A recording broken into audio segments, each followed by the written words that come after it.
look, storms are moving down here. we're at Dixon right now. It's getting really hard to keep the car on the road. Oh my gosh.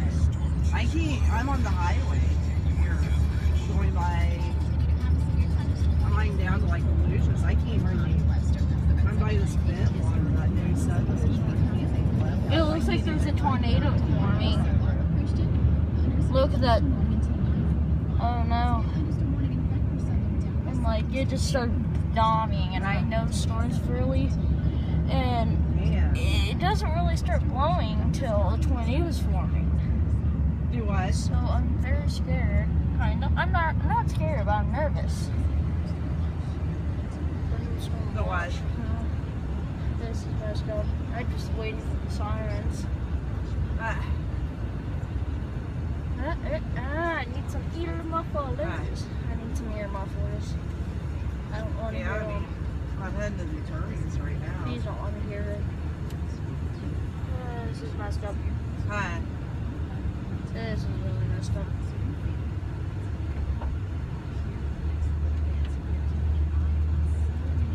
Thunder! Lightning, I think. No, it's lightning. I always mix up thunder. More lightning. That's going to go. Being sponsored by Reliable Chevrolet.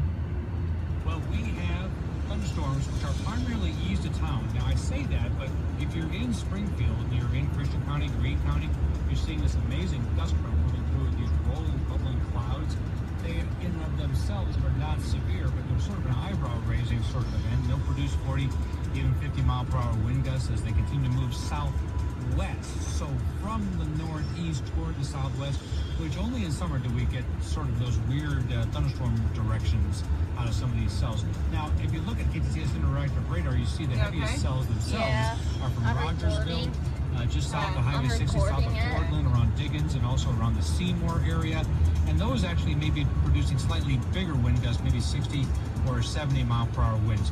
The newest warnings for Taney and Christian, you're basically going to see this sort of gust front moving through. It may be to severe levels, or it might just be the kind of thing that'll blow over a lawn chair, that sort of thing, over the next, let's say, 45 minutes to an hour or so. We'll also have some heavy downpours and some flash flood warnings are in effect out over Wright County and portions of Douglas County. I'm KTTS meteorologist Ted Keller, KTTS Storm Chaser coverage. Yeah, and let's check in with Jessica Covert, who's to the north of Springfield around the Polk County area. Jessica, what are you seeing? So we're still seeing the downpours that Kevin's been talking about, pouring down rain. I just got done seeing those huge gusts of wind blow over us in Polk County. So you're definitely going to see a concern as you go on the news.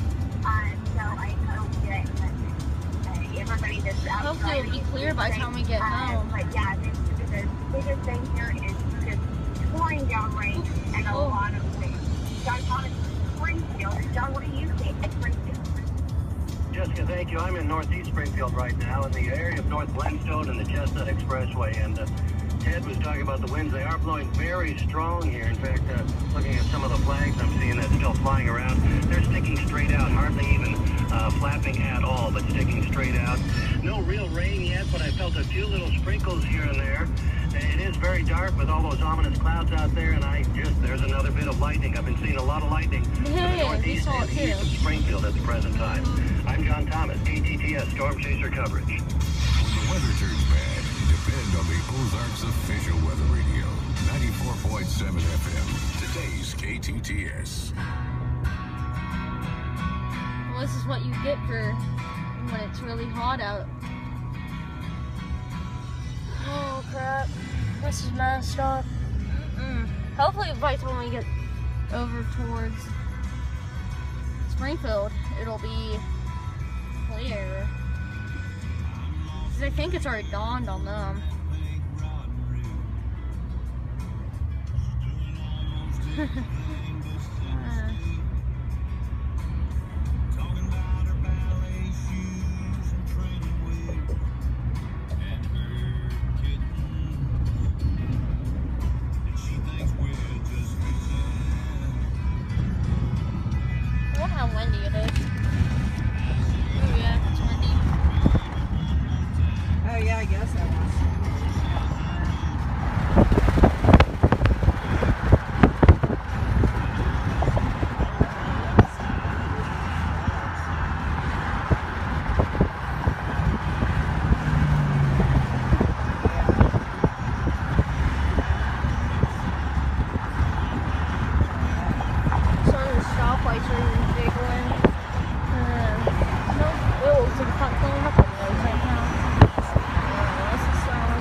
Andy's.